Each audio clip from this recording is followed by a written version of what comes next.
सारी चिंता भगवान को सौंप दो, फिर देखो क्या चमत्कार होता है।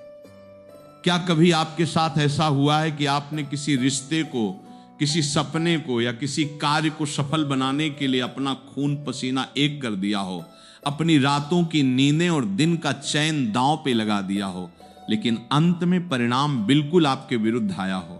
क्या कभी ऐसा लगा है कि भविष्य के अनजाने डर और कल की चिंताओं ने आपके सीने पर एक ऐसा भारी पत्थर रख दिया है कि आपको खुलकर एक सांस लेना भी अत्यंत कठिन हो रहा हो? जब रात के घने अंधेरे में नींद आपकी आंखों से कोसों दूर चली जाती है और आपके मस्तिष्क में केवल यही एक सवाल हथौड़े की तरह प्रहार करता है कि कल क्या होगा, मेरे परिवार का, मेरे बच्चों का क्या होगा, मेरे बिगड़े हुए काम कैसे सुधरेंगे, जिसने मेरे साथ इतना भयंकर छल किया, जिसने मुझे धोखा दिया, क्या उसे कभी उसके कर्मों का फल मिलेगा या मैं यूं ही घुट घुट कर मर जाऊंगा? जब चारों तरफ से केवल और केवल निराशा के काले बादल घिर आए, जब अपनों के चेहरे से नकाब उतरने लगे और ऐसा प्रतीत हो कि आपका पूरा जीवन किसी गहरी दलदली और अंधी खाई की तरफ बहुत तेजी से बढ़ रहा है, तब क्या आपके मन की असीम गहराइयों से भी ये चीत्कार उठती है कि हे ईश्वर, आखिर मेरे ही जीवन में इतनी भयंकर अशांति क्यों है? क्या मैं ही आपके सारे दुखों को, सारे धोखों को सहने के लिए बना हूं? क्या मेरी इन चिंताओं का, इस जानलेवा मानसिक घुटन का कोई ऐसा समाधान है जो मुझे सच में एक गहरी, सच्ची और स्थायी शांति दे सके? क्या सच में इस कलयुग में ऐसा कोई चमत्कार हो सकता है कि मेरा ये सारा सांसारिक और मानसिक बोझ कोई और अपने कंधों पर उठा ले और मैं भीतर से बिल्कुल हल्का, स्वतंत्र और शांत हो जाऊं? तुम्हारे अंतर्मन की गहराइयों में उठने वाले इस भयंकर कोलाहल को, तुम्हारी रातों की उस उड़ी हुई नींद को, तुम्हारी हर एक कांपती हुई सांस को और तुम्हारे हृदय की उस मूक पीड़ा को परमपिता परमात्मा बहुत ही स्पष्ट रूप से देख और सुन रहा है। जब मनुष्य का मन अनियंत्रित हो जाता है, जब वो अपनी ही कल्पनाओं के जाले में एक लाचार कीड़े की तरह उलझ जाता है, तो उसे बर्बाद करने के लिए बाहर के किसी शत्रु की कोई आवश्यकता नहीं रह जाती। तुम्हारा अपना ही मन, तुम्हारे अपने ही विचार तुम्हारा सबसे बड़ा और सबसे क्रूर शत्रु बन जाते हैं। तुम इस समय जीवन के एक ऐसे कठिन मोड़ पर खड़े हो, एक ऐसी मानसिक बीमारी से गुजर रहे हो जिसे हम चिंता कहते हैं। हमारे संतों ने बहुत ही गहराई से कहा है कि चिंता और चिता में केवल एक बिंदु का ही अंतर होता है।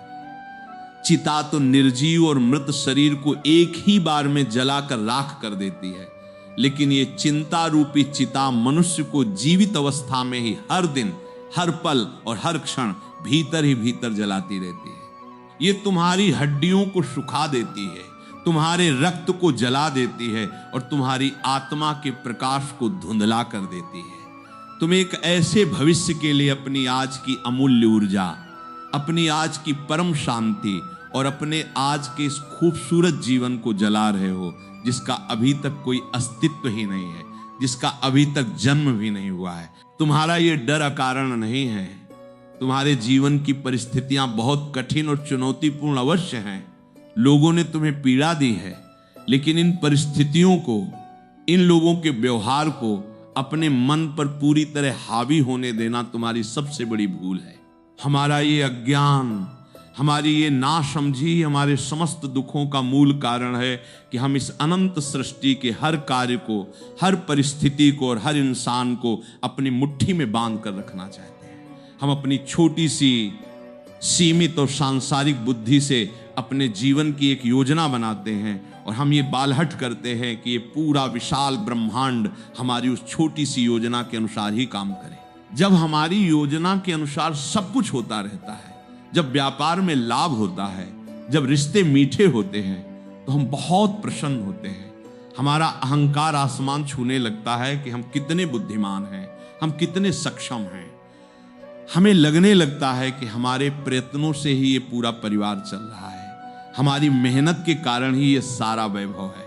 लेकिन जैसे ही नियति, जैसे ही वो परम सत्ता हमारी उस योजना में कोई बदलाव करती है, कोई ऐसा मोड़ लाती है जो हमारी सीमित समझ से परे है, तो हम बुरी तरह घबरा जाते हैं, हम तिलमिला उठते हैं, हम ईश्वर को कोसने लगते हैं कि उसने हमारे साथ अन्याय किया, हम ये भूल जाते हैं कि जिस योजना को हम अपने लिए सबसे अच्छा और सबसे सुरक्षित मान रहे थे, शायद वो हमारी आत्मा के पतन का, हमारे नैतिक विनाश का सबसे बड़ा कारण बन सकती थी। ईश्वर जब तुम्हारी बनाई हुई किसी योजना को नष्ट करता है, जब वो तुम्हारे किसी बहुत करीब इंसान को तुमसे दूर करता है या तुम्हारे किसी बनते हुए काम को बिगाड़ देता है, तो वो वास्तव में तुम्हें बर्बाद नहीं कर रहा होता, बल्कि वो तुम्हें एक बहुत बड़ी तबाही से बचा रहा होता है। वो तुम्हारी उस छोटी, सीमित और स्वार्थ से भरी योजना को मिटाकर अपनी एक बहुत विशाल, बहुत सुंदर और बहुत ही कल्याणकारी योजना को तुम्हारे जीवन में लागू कर रहा होता है। तुम चिंता क्यों करते हो?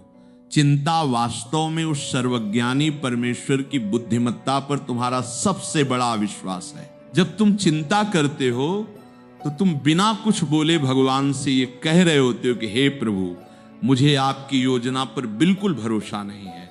मुझे लगता है कि मेरी योजना आपकी योजना से कहीं अधिक श्रेष्ठ है। जरा शांत मन से विचार करो, क्या ये तुम्हारा सबसे बड़ा अज्ञान और तुम्हारा सबसे बड़ा अहंकार नहीं है? जिस परमात्मा ने इस पूरे अनंत ब्रह्मांड को, इन करोड़ों सूर्यों, चंद्रों और तारों को बिना किसी सहारे के अंतरिक्ष में रोक कर रखा है, जिसने हर जीव के जन्म से पहले ही इस धरती पर उसके भोजन की व्यवस्था कर दी है, जिसने एक छोटी सी चींटी से लेकर विशालकाय हाथी तक का भरण पोषण करने का दायित्व अपने ऊपर लिया है, क्या वो त्रिलोकीनाथ तुम्हारे इस छोटे से जीवन की व्यवस्था नहीं कर सकता? क्या उसे तुम्हारे बहते हुए आंसुओं की कोई परवाह नहीं है? जब मन बहुत अशांत हो, जब भविष्य का भयंकर डर तुम्हें भीतर तक तोड़ रहा हो और ऐसा लगे कि तुम्हारे हर प्रयास के बाद भी केवल विनाश और असफलता ही दिखाई दे रही है, तब तुम्हें अपने जीवन में शरणागति की उस परम शक्ति को पहचानना होगा। शरणागति का अर्थ कायरता नहीं है। इसका अर्थ ये बिल्कुल नहीं है कि तुम अपने कर्म करना छोड़ दो, अपनी जिम्मेदारियों से मुख मोड़ लो और अकर्मण्य होकर बिस्तर पर लेट जाओ। कर्म करना तो तुम्हारा सबसे बड़ा धर्म है, क्योंकि कर्म के बिना तो एक क्षण भी जीवित नहीं रहा जा सकता। परंतु उस कर्म के परिणाम की जो चिंता तुम्हारे मस्तिष्क को दीमक की तरह भीतर ही भीतर खा रही है, जो तुम्हें रातों को सोने नहीं दे रही है, उस चिंता के भारी बोझ को तुम्हें त्यागना होगा। तुम एक किसान की भांति खेत में बीज बो सकते हो, तुम चिलचिलाती धूप में उसमें जल और खाद डाल सकते हो, उसकी रखवाली कर सकते हो, परंतु उस बीज में से अंकुर कब फूटेगा, उसमें कितने फल लगेंगे और कब लगेंगे, ये तुम्हारे हाथ में नहीं है। ये प्रकृति के हाथ में है, उस परम सत्ता के हाथ में है। जब तुम अपनी सारी चिंताएं भगवान को सौंप देते हो, जब तुम अपने अहंकार को शून्य कर देते हो, तो तुम्हारे जीवन में एक ऐसा अलौकिक चमत्कार घटित होता है जिसे देखकर ये पूरी दुनिया आश्चर्यचकित रह जाती है।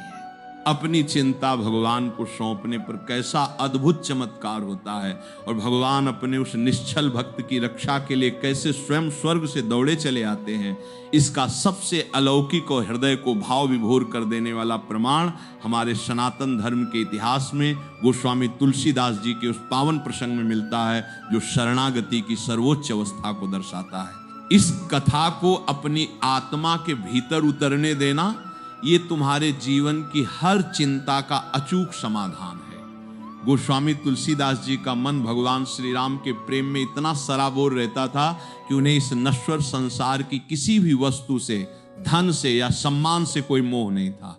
वे दिन रात केवल अपने राम की भक्ति में, उनके पावन चरित्र के गायन में लीन रहते थे। काशी में जिस छोटी सी कुटिया में वे रहते थे, वहां उनके पास कोई बहुमूल्य संपत्ति नहीं थी। उनके पास केवल भगवान की पूजा के कुछ साधारण से बर्तन और रामचरितमानस की वो पवित्र पोथी थी, जिसे वे अपने प्राणों से भी अधिक मानते थे। एक रात की बात है, काशी के कुछ चोरों ने ये योजना बनाई कि तुलसीदास जी की कुटिया में जाके चोरी की जाए। उन चोरों को लगा कि ये एक साधारण सा सीधा साधा साधु है, इसके पास अपनी रक्षा के लिए कोई हथियार तो है नहीं और न ही इसके पास कोई पहरेदार है। हम आधी रात को आसानी से जाएंगे और जो भी सामान होगा उसे चुरा कर ले आएंगे। चोर अपने बुरे इरादों के साथ आधी रात के उस घने अंधेरे में तुलसीदास जी की कुटिया के पास पहुंचे। तुलसीदास जी उस समय बहुत ही गहरी और मीठी नींद में सो रहे थे। उन्होंने अपनी कुटिया का दरवाजा भी भीतर से बंद नहीं किया था। वे इतने निश्चिंत थे क्योंकि उन्होंने अपने जीवन की, अपनी संपत्ति की, अपने भविष्य की और अपनी सुरक्षा की सारी चिंता अपने आराध्य भगवान श्री राम के कोमल चरणों में सौंप दी थी। उनका मानना था कि संसार में जो कुछ भी मेरा है वो सब वास्तव में मेरे राम का है। यदि मेरे राम चाहेंगे कि ये सामान मेरे पास रहे तो दुनिया का कोई भी चोर, कोई भी डाकू इसे ले नहीं जा सकता। और यदि राम की ही ये इच्छा होगी कि ये सामान चोरी हो जाए तो मेरी क्या बिसात जो मैं जाग कर उसे रोक सकूं। चोर जब कुटिया के द्वार पर पहुंचे और उन्होंने दबे पांव भीतर प्रवेश करने का प्रयास किया तो अचानक उनके कदम वहीं रुक गए। उनकी आंखें फटी की फटी रह गईं, उनके शरीर कांपने लगे। उन्होंने देखा कि उस साधारण सी कुटिया के द्वार पर कोई साधारण पहरेदार नहीं, बल्कि दो अत्यंत सुंदर सांवले और गोरे रंग के किशोर राजकुमार हाथों में धनुष और बाण लिए पहरा दे रहे हैं। उन दोनों राजकुमारों के चेहरे पर ऐसा अलौकिक तेज था, ऐसा दिव्य प्रकाश था कि उन चोरों की आंखें उस प्रकाश से चौंधियां गईं। उन किशोरों ने अपनी कमान पर बाण चढ़ा रखे थे और वे पूरी सतर्कता से एक योद्धा की भांति उस कुटिया की रक्षा कर रहे थे। चोरों ने ऐसा अद्भुत, ऐसा तेजस्वी दृश्य अपने जीवन में कभी नहीं देखा था। वे भयभीत भी हुए और उस दिव्य रूप को देखकर भीतर ही भीतर मुग्ध भी हो गए। उन्होंने कई बार अलग अलग दिशाओं से कुटिया के भीतर प्रवेश करने का प्रयास किया, लेकिन वे जिस दिशा में भी जाते वे दोनों राजकुमार उन्हें वहीं सामने धनुष बाण ताने हुए खड़े मिलते। पूरी रात बीत गई, चोर अपनी जगह से एक कदम भी आगे नहीं बढ़ सके। उन दोनों राजकुमारों के उस दिव्य दर्शन ने, उनकी उस अलौकिक छवि ने उन चोरों के कठोर और पापी हृदय को भीतर तक पिघला दिया। उनका सारा अज्ञान, उनकी सारी मलिनता उस ईश्वरीय तेज के सामने भस्म हो गई। जैसे ही सुबह की पहली किरण फूटी, वे दोनों राजकुमार वहां से अंतर्धान हो गए। चोर अब चोर नहीं रहे थे, वे भक्त बन चुके थे। वे भागते हुए कुटिया के भीतर गए और सीधे गोस्वामी तुलसीदास जी के चरणों में गिरकर फूट फूट कर रोने लगे। उनके आंसुओं से तुलसीदास जी के चरण भीग गए। तुलसीदास जी अपनी नींद से जागे और उन्होंने अत्यंत आश्चर्य से पूछा कि भाई तुम लोग कौन हो और इस प्रकार मेरे चरणों में गिरकर क्यों रो रहे हो। चोरों ने हाथ जोड़कर सिसकते हुए कहा, हे महात्मन, हम बहुत बड़े पापी हैं।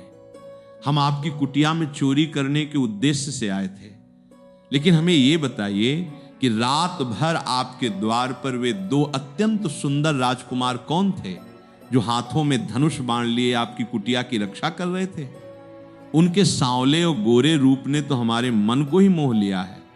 उनके दर्शन से हमारे जन्म जन्मांतरों के पाप कट गए हैं। ये सुनते ही तुलसीदास जी की आंखों से आंसुओं की अविरल धारा बह निकली। उनका कंठ रुंध गया। वे समझ गए कि मेरे उन दो सांवले गोरे राजकुमारों, मेरे राम और लक्ष्मण ने रात भर जागकर इस अकिंचन, इस दरिद्र भक्त की कुटिया का पहरा दिया है। तुलसीदास जी रोते हुए बोले, धन्य हो तुम लोग, तुम मुझसे भी अधिक भाग्यशाली हो। मैंने तो जीवन भर तपस्या की, लेकिन मुझे रात भर उन प्रभु के दर्शन नहीं हुए। तुम लोग चोरी करने आए, लेकिन मेरी चिंता को दूर करने के लिए, मेरे सो जाने पर मेरी रक्षा करने के लिए मेरे प्रभु ने स्वयं पहरेदार बनकर तुम्हें अपने उस अलौकिक स्वरूप के दर्शन दे दिए।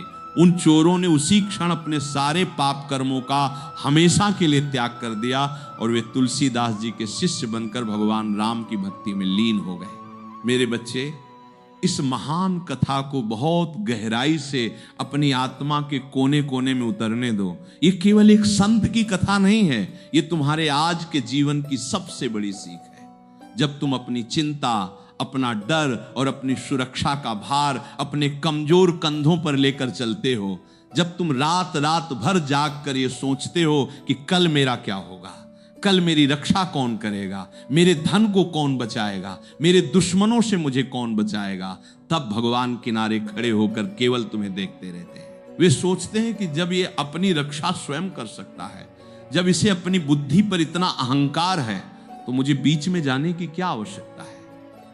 लेकिन जिस क्षण तुम उस तुलसीदास की तरह अपनी सारी चिंताएं, अपना सारा अहंकार, अपनी सारी चालाकियां और अपना सारा डर उस परमात्मा के चरणों में पूर्ण रूप से समर्पित कर देते हो, उस क्षण तुम्हारे जीवन में एक बहुत बड़ा चमत्कार होता है।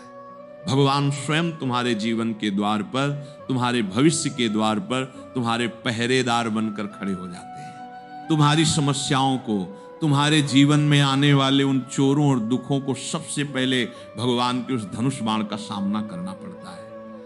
और जरा विचार करो, जहां साक्षात ईश्वर पहरा दे रहे हो, वहां दुनिया की कौन सी नकारात्मक शक्ति, कौन सा संकट, कौन सी बीमारी या कौन सा शत्रु भीतर प्रवेश कर सकता है? कोई नहीं। तुम्हारी सबसे बड़ी समस्या यह है कि तुम भगवान पर विश्वास तो करते हो, तुम रोज मंदिर भी जाते हो, पूजा पाठ भी करते हो, लेकिन तुम्हें भगवान की कार्य प्रणाली पर बिल्कुल भी विश्वास नहीं है। तुम मंदिर में जाकर भगवान के सामने सिर तो झुकाते हो, अपनी परेशानियां भी बताते हो, लेकिन मंदिर की दहलीज से बाहर आते ही अपनी समस्याओं का भारी बोझ वापस अपने कंधों पर उठा लेते हो। ये तो बिल्कुल वैसा ही है जैसे कोई व्यक्ति किसी बहुत बड़ी रेलगाड़ी में यात्रा कर रहा हो और उसने अपना बहुत भारी सामान नीचे रखने के बजाय अपने सिर पर रखा हुआ हो। जब कोई सहयात्री उससे पूछे कि भाई ये सामान सिर से नीचे क्यों नहीं रखते, तो वो व्यक्ति कहे कि कहीं इस बेचारी ट्रेन पे ज्यादा बोझ न पड़ जाए। क्या ये हास्यास्पद और मूर्खतापूर्ण नहीं है? जब वो विशाल ट्रेन तुम्हें ढो रही है तो वो तुम्हारे उस छोटे से सामान को भी आसानी से ढो लेगी। ठीक उसी प्रकार जब उस अनंत ईश्वर ने तुम्हें ये जीवन दिया है तो तुम्हारे जीवन की सारी समस्याओं, सारी जरूरतों और सारी चिंताओं का भार भी उसी का है। तुम व्यर्थ ही अपने अज्ञानवश उस भार को अपने सिर पर रखकर तड़प रहे हो और अपनी रातों की नींद खराब कर रहे हो।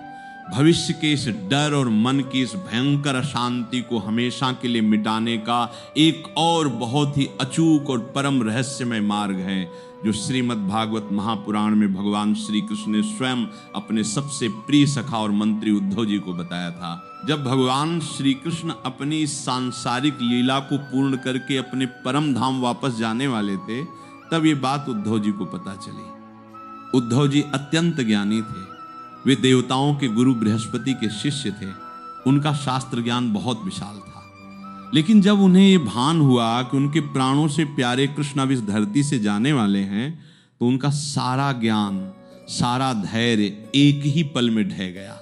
उद्धव जी के भीतर भयंकर चिंता, असुरक्षा और घबराहट ने प्रवेश कर लिया। वे रोते हुए, कांपते हुए भगवान श्री कृष्ण के पास पहुंचे और उनके चरणों में गिर पड़े। उद्धव जी ने रोते हुए कहा, हे माधव, जब आप इस धरती को छोड़कर चले जाएंगे तो इस धरती पर कलयुग का घोर अंधकार छा जाएगा, धर्म नष्ट हो जाएगा, पापियों का साम्राज्य होगा। इस संसार का क्या होगा? मेरे भविष्य का क्या होगा? मैं इस भयंकर चिंता को, इस अकेलेपन के भय को कैसे सहन करूंगा? कृपया मुझे भी अपने साथ ले चलिए। उद्धव जी की ये चिंता कोई सामान्य सांसारिक चिंता नहीं थी, ये भविष्य के पूर्ण अंधकार की चिंता थी। आज तुम्हारी चिंता भी तो कुछ ऐसी ही है। तुम भी सोचते हो कि यदि मेरा वो खास व्यक्ति मुझसे दूर हो गया, यदि मेरी वो सुरक्षा छिन गई, यदि मेरा वो सहारा टूट गया, यदि मेरे पास धन नहीं रहा, तो मेरा भविष्य क्या होगा? मैं इस दुनिया का सामना कैसे करूंगा? भगवान श्री कृष्ण ने उद्धव जी को रोते हुए देखा, परंतु भगवान के चेहरे पर वही चिर परिचित, शांत, अलिप्त और दिव्य मुस्कान थी।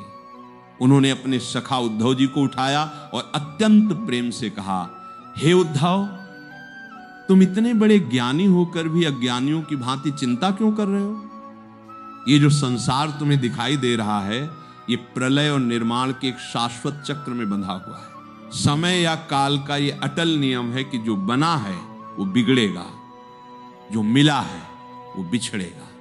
जब इस पूरी सृष्टि का नियम ही निरंतर परिवर्तन है, तो उस परिवर्तन से भयभीत होना, उसे रोकने का प्रयास करना तुम्हारी मूर्खता नहीं तो और क्या है। तुम्हें मेरी चिंता करने की आवश्यकता नहीं है, और न ही तुम्हें इस संसार के भविष्य की चिंता करनी चाहिए। तुम्हारा मोह मेरे उस शरीर से है जिसे तुम कृष्ण कहते हो, जबकि मेरा वास्तविक स्वरूप वो परब्रह्म है जो कभी जन्म नहीं लेता और कभी नष्ट नहीं होता। तुम इस झूठे मोह को त्यागो, मेरी इस स्थूल देह की आसक्ति को छोड़ो और मुझे अपने भीतर अपनी आत्मा में खोजना शुरू करो। संसार के भविष्य की चिंता करना तुम्हारा काम नहीं है। तुम हर प्राणी में मेरा ही दर्शन करो। जब तुम हर जगह मुझे ही देखोगे तो तुम्हें कभी कोई चिंता स्पर्श भी नहीं कर पाएगी। उद्धव जी ने जब भगवान के इन अमृतमय वचनों को सुना तो उनके भीतर का सारा अंधकार, सारी घबराहट एक पल में हमेशा के लिए मिट गई। उनका मन पूरी तरह शांत हो गया।